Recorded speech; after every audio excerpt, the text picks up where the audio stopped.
Hello students, Verma chemistry classes में आपका फिर से स्वागत है। हमारा चैप्टर चल रहा है एटॉमिक स्ट्रक्चर, परमाणु संरचना, जिसमें हम परमाणु की संरचना से संबंधित विभिन्न प्रकार के मॉडलों के बारे में अध्ययन कर रहे थे। पिछले वीडियो तक हमने परमाणु की संरचना से संबंधित जो पुराने मॉडल थे उनके बारे में अध्ययन किया। आज से जो हमारा टॉपिक है वो है परमाणु की संरचना से संबंधित आधुनिक मॉडल। और आधुनिक मॉडल में सबसे पहले आता है डी ब्रोगली परिकल्पना, या अपन दूसरे वे में इसको ऐसे बोलें, पदार्थ की द्वैत प्रकृति। तो पदार्थ की द्वैत प्रकृति क्या होती है? देखिए, डी ब्रोगली वैज्ञानिक आया, उससे पहले दो वैज्ञानिक और आए थे। अब दो वैज्ञानिक कौन कौन से थे? एक तो था आइंस्टीन और एक था प्लांक। आइंस्टीन क्या कह रहा था कि जो पदार्थ होता है, चूँकि हम इलेक्ट्रॉन की यहाँ पर बात कर रहे हैं, क्योंकि इलेक्ट्रॉन भी क्या है? एक पदार्थ है। इलेक्ट्रॉन क्या है? एक कण है। तो इलेक्ट्रॉन की बात करें तो इलेक्ट्रॉन जो होते हैं, आइंस्टीन के अकॉर्डिंग इलेक्ट्रॉन जो होते हैं वो कण के रूप में गति करते हैं। आइंस्टीन क्या कह रहा था? इलेक्ट्रॉन जो होते हैं वो कण के रूप में गति करते हैं। प्लांक ने क्या कहा था? इलेक्ट्रॉन्स जो होते हैं या पदार्थ कहते हैं, जो पदार्थ की जो प्रकृति होती है वो कैसी होती है? तरंग की फॉर्म में होती है। पदार्थ जो होता है या इलेक्ट्रॉन जो होता है वो एक तरंग के रूप में गति करता है। तो एक ही बात को दो वैज्ञानिक अलग अलग तरीके से बोल रहे हैं। इसका मतलब क्या हुआ कि दोनों में क्या था? विवाद छिड़ गया। इसके लिए, इस विवाद को सुलझाने के लिए क्या आया? डी ब्रोगली आया। तो डी ब्रोगली ने क्या कहा कि इलेक्ट्रॉन कहते हैं या पदार्थ जो हैं वो कण एवं तरंग दोनों के रूप में ही क्या करते हैं? गति करते हैं। दोनों को सेटिस्फाई किया और कहा कि जो पदार्थ होता है या इलेक्ट्रॉन जो होता है वो कण एवं तरंग दोनों के रूप में ही क्या करता है? गति करता है। चूँकि पदार्थ या इलेक्ट्रॉन में दोनों के प्रकार के गुण पाए जाते हैं, इसलिए इसे क्या कहते हैं हम? द्वैत प्रकृति। पदार्थ या इलेक्ट्रॉन की द्वैत प्रकृति, dual nature of electron is called de Broglie equation. यानी डी ब्रोगली की बात कर रहे हैं। डी ब्रोगली से पहले दो वैज्ञानिक कौन कौन से आए थे? तो एक वैज्ञानिक आया था आइंस्टीन।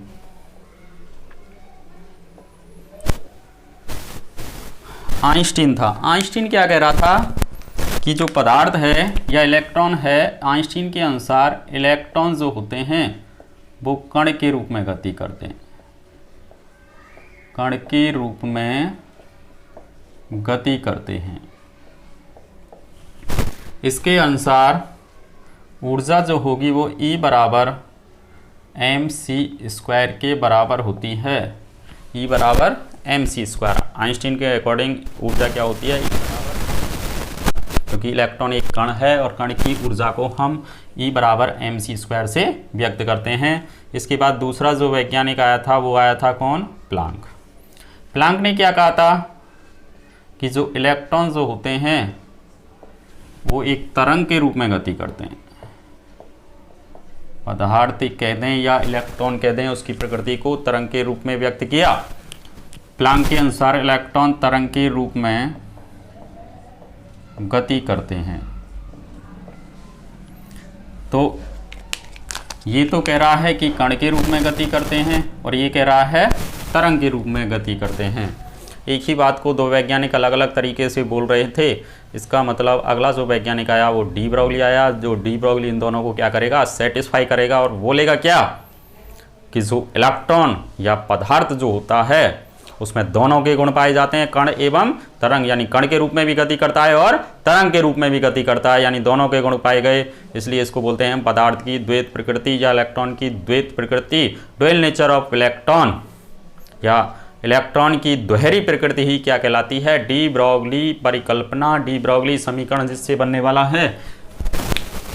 यानी डी ब्रोगली की बात करें, फिर डी ब्रोगली आया। डी ब्रोगली ने क्या कहा कि इलेक्ट्रॉन कण एवं तरंग दोनों के रूप में गति करता है। डी ब्रोगली ने क्या कहा कि इलेक्ट्रॉन जो होता है वो कण एवं तरंग दोनों के रूप में गति करता है, क्योंकि इसमें दोनों के गुण पाए जाते हैं और यानी पदार्थ या इलेक्ट्रॉन में दोनों के गुण पाए गए, इसलिए इसको कहते हैं पदार्थ की या इलेक्ट्रॉन की द्वैत या अपन क्या कहते हैं दोहरी प्रकृति, और इसी को क्या कहते हैं हम डी ब्रोगली परिकल्पना। इलेक्ट्रॉन की द्वैत प्रकृति या डी ब्रोगली जो परिकल्पना है वो क्या थी कि इलेक्ट्रॉन जो होते हैं या पदार्थ जो होता है उसमें दोनों के गुण पाए जाते हैं, कण और तरंग, यानी दोनों के रूप में गति करेगा, और दोनों के रूप में गति करेगा तो दोनों की ऊर्जा जैसे ही हमने बराबर की तरंग के रूप में व्यक्त कर रहा है तो इसके तरंग के रूप में आइंस्टीन प्लांक के अकॉर्डिंग ऊर्जा जो होती है E बराबर h न्यू के होती है। इसको हमने समीकरण नंबर क्या कहा, 2 कह दिया। समीकरण नंबर 2। समीकरण 1 और 2 को अगर हम बराबर करें, एनर्जी को लेफ्ट हैंड साइड बराबर है, राइट हैंड साइड को मैंने बराबर किया समीकरण 1 व 2 से, तो mc² बराबर h न्यू, mc² बराबर किसके कर दिया हमने, h न्यू के, mc² बराबर h न्यू, mc² बराबर क्या हो गया, h न्यू हो गया, या हम इसको ऐसे लिख दें mc² बराबर h न्यू, न्यू बराबर होता है c अपॉन लैम्बडा, न्यू बराबर क्या होता है c अपॉन लैम्बडा, तो इस न्यू की जगह हमने क्या लिख दिया c अपॉन लैम्बडा। अब देखिए एक c से एक c कट गया और ये बच गया mc बराबर h अपॉन लैम्बडा, या इसको बोले हम, इस लैम्बडा को मैं इधर ले गया और ये हो गया लैम्बडा बराबर h अपॉन mc, ये यहाँ तक आ गया, लैम्बडा बराबर h अपॉन mc। इससे आगे चलें हम, लैम्बडा बराबर h अपॉन mc, ये प्राप्त किया हमने अभी। इसके बाद देखें हम, चूंकि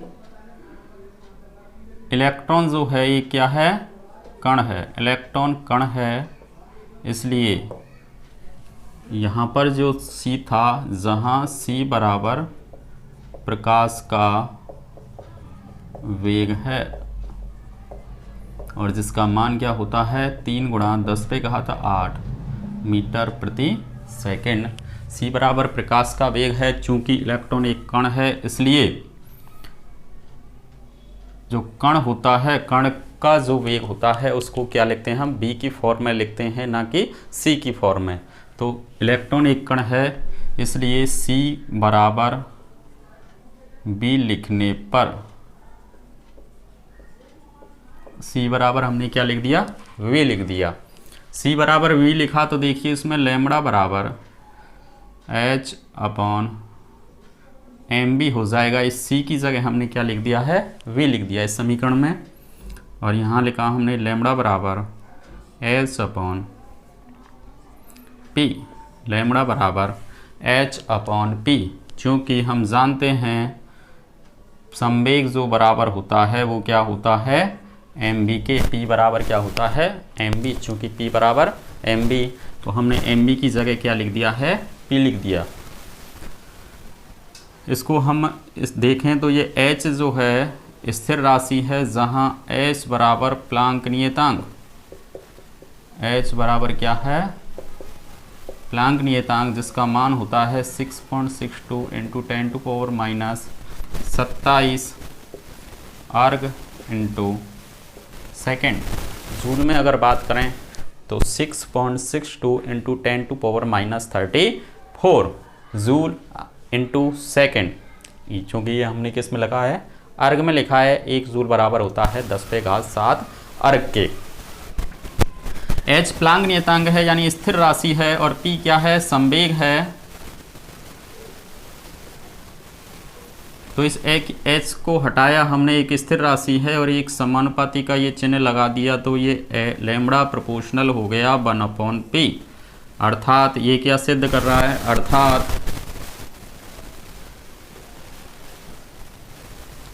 इलेक्ट्रॉन की तरंग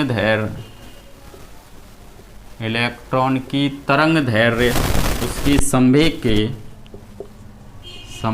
के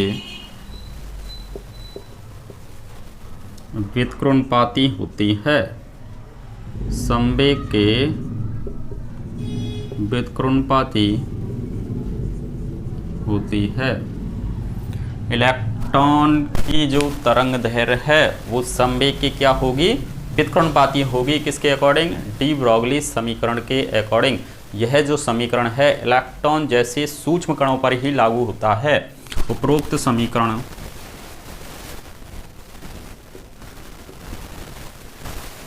इलेक्ट्रॉन जैसे सूक्ष्म कणों पर ही लागू होता है। उपरोक्त समीकरण इलेक्ट्रॉन जैसे सूक्ष्म कणों पर क्या होता है, लागू होता है। क्यों होता है, क्योंकि इलेक्ट्रॉन जैसे सूक्ष्म कणों पर जब देखें तो देखिए लैम्ब्डा बराबर h/mv है। यहाँ पर अगर द्रव्यमान का मान कम है तो जो तरंग दैर्घ्य प्राप्त होगी वो क्या होगी, एक बड़ी राशि प्राप्त होगी जिसको आसानी से कैलकुलेट कर लेंगे अपन। अन्यथा अगर ये इसका मान ज़्यादा है तो ये मान बहुत ही क्या होगा, कम प्राप्त होगा, क्योंकि एक दूसरे के क्या हैं, ये व्युत्क्रमणपाती हैं। तो डी ब्रोगली जो परिकल्पना थी इलेक्ट्रॉन जैसे सूक्ष्म कणों पर ही क्या होती है, लागू होती है। अगर इसमें देखें हम कि नील्स बोर परिकल्पना और डी ब्रोगली परिकल्पना, दोनों में अगर हम रिलेशन देखें, दोनों में क्या संबंध है, उसके अकॉर्डिंग एक फॉर्मूला प्राप्त होगा। तो देखिए क्या होता है वो फॉर्मूला। तो हमने लिखा यहाँ डी ब्रोगली तथा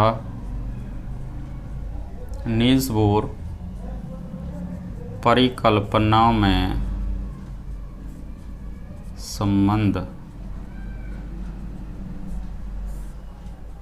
डी ब्रोगली तथा नील्स बोर परिकल्पना में संबंध, तो दोनों में रिलेशन देखें अपन, क्या रिलेशन होता है। तो नील्स बोर के अकॉर्डिंग देखें हम, तो नील्स बोर क्या कह रहा था, नील्स बोर परिकल्पना से, नील्स बोर परिकल्पना से हम जानते हैं कोणीय संवेग, कोणीय संवेग का मान क्या होता है, कोणीय संवेग नील्स बोर परिकल्पना से कोणीय संवेग क्या होगा, mvr बराबर nh/2π, ये होता है नील्स बोर परिकल्पना से। कोणीय संवेग mvr बराबर क्या होता है, nh/2π। यानी अगर हम इसको ऐसे लिखें कि ये कह रहा है mvr बराबर nh/2π, अगर मैं इसको इधर ले गया तो देखिए ये 2πr और ये आ गया nh/mv। इस 2π को इधर ले गए और mv को इधर ला गए, तो देखिए ये हो गया 2πr बराबर nh/mv। और डी ब्रोगली परिकल्पना से देखें तो h/mv ये किसके बराबर होता है, लैम्ब्डा के बराबर होता है, चूँकि h/mv बराबर क्या है, लैम्ब्डा के। तो ये लैम्ब्डा के बराबर है, तो इसकी जगह हमने क्या लिख दिया, लैम्ब्डा लिख दिया, यानी 2πr बराबर n लैम्ब्डा। 2πr बराबर क्या प्राप्त हो गया, n लैम्ब्डा। ये संबंध आ गया 2πr बराबर n लैम्ब्डा। यहाँ जहाँ n बराबर क्या है, तरंगों की संख्या, और जिसका मान क्रमशः क्या होता है 1 2 3 4 5 ऐसे। तो ये संबंध आ गया किसमें, ये उपरोक्त जो समीकरण है वो किसमें संबंध को व्यक्त करता है, डी ब्रोगली तथा नील्स बोर परिकल्पना में संबंध को शो करने वाला ये समीकरण है। 2πr बराबर क्या होता है, n लैम्ब्डा, और 2πr होती है एक वृत्त की परिधि, यानी वृत्त की परिधि बराबर n लैम्ब्डा के आधार पर हम न्यूमेरिकल देखते हैं। तो डी ब्रोगली समीकरण हमने जो ड्राइव किया है उसके आधार पर न्यूमेरिकल किस प्रकार के बन सकते हैं, तो वो देखते हैं अपन। पहला क्वेश्चन है कि किसी कण का द्रव्यमान 1 ग्राम है, किसी कण का द्रव्यमान 1 ग्राम, यानी इसको जैसे ही हमने हल किया, द्रव्यमान को हम m से व्यक्त करते हैं, m बराबर कितना है 1 ग्राम, तथा वह 100 मीटर प्रति सेकंड के वेग से गति कर रहा है। वेग को हम v से व्यक्त करते हैं और v बराबर कितना है 100 मीटर प्रति सेकंड। तो उसकी क्या ज्ञात करनी है हमको, तरंग दैर्घ्य ज्ञात करनी है। और तरंग दैर्घ्य वाला फॉर्मूला अभी हमने ड्राइव किया था डी ब्रोगली परिकल्पना से। लैम्बडा बराबर होता है h/p, या अपन ऐसे कह दें कि लैम्बडा बराबर क्या होता है h/mb। ये डी ब्रोगली परिकल्पना से होता है। इसमें देखिए m का मान दिया हुआ है, b का मान दिया हुआ है, h हम जानते ही हैं क्या होता है, प्लांक नियतांक। अब इसमें क्या याद ध्यान रखना है आपको कि देखिए ये मान तो दिया हुआ है CGS पद्धति में और ये दिया हुआ है MKS पद्धति में।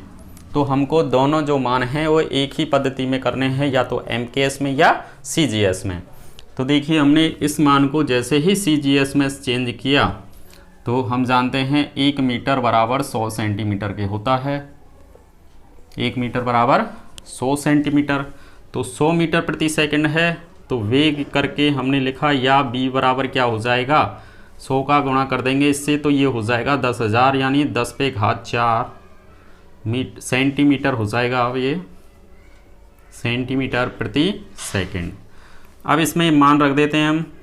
लैम्बडा बराबर h का मान जानते ही हो आप CGS पद्धति में 6.62 इंटू 10⁻⁻27 अर्ग इंटू सेकेंड अपॉन m कितना है देखिए 1 ग्राम, ये 1 ग्राम इंटू वेग कितना है 10 पे घात 4 सेंटीमीटर प्रति सेकंड। ये है। इसको जैसे ही हमने सॉल्व किया देखिए तो लैम्बडा बराबर क्या हो जाएगा 6.62, देखिए 10 पे घात -27 है, ये 10 पे घात 4 है। जैसे ही ऊपर जाएगा तो ये माइनस में हो जाएगा और ये हो गए -31, 10 पे घात -31, और ये मान प्राप्त हो जाएगा किस में, सेंटीमीटर में, क्योंकि दूरी का मात्रक है तरंग दैर्घ्य और तरंग दैर्घ्य दूरी का मात्रक है, तो ये किस में आ जाएगा, सेंटीमीटर में। तो लैम्बडा का मान इतना प्राप्त होगा कि यदि किसी कण की डी ब्रोगली तरंग दैर्घ्य, अब तरंग दैर्घ्य दे रखी है उसने, यानी लैम्बडा का मान ही दे दिया 1 एंगस्ट्रॉम है, और उसका संवेग किस में ज्ञात करना है आपको, p ज्ञात करना है आपको किस में, ग्राम सेमी प्रति सेकंड, इसका मतलब CGS पद्धति में। तो ये हमको CGS में लिखना है। लैम्बडा बराबर CGS लिखेंगे अपन 1 एंगस्ट्रॉम बराबर होता है किसके, 10 पे घात -10 तो मीटर में, और सेंटीमीटर में होता है 10 पे घात -8 सेंटीमीटर। इसका मतलब लैम्बडा का मान कितना हो गया, 10 पे घात -8 सेंटीमीटर। डी ब्रोगली परिकल्पना से हम जानते हैं लैम्बडा बराबर क्या होता है, h/p, और ये p कैलकुलेट करना है, ये हो जाएगा h/लैम्बडा, और p बराबर h का मान हमने रखा CGS में 6.62 इंटू 10⁻⁻27 अर्ग इंटू सेकेंड, और लैम्बडा ये रहा 10 पे घात -8, ये माइनस का है, ऊपर गया तो किस में हो जाएगा, प्लस में हो जाएगा, यानी p बराबर कितना बच गया, 10 पे 6.62 इंटू 10⁻⁻19, और ये किस में प्राप्त हो जाएगा, ग्राम सेमी प्रति सेकंड। ये संवेग का मान प्राप्त हो जाएगा न्यूमेरिकल में। तो इस प्रकार से हम इससे आधारित जो न्यूमेरिकल हैं उनको भी हम सॉल्व कर सकते हैं। धन्यवाद।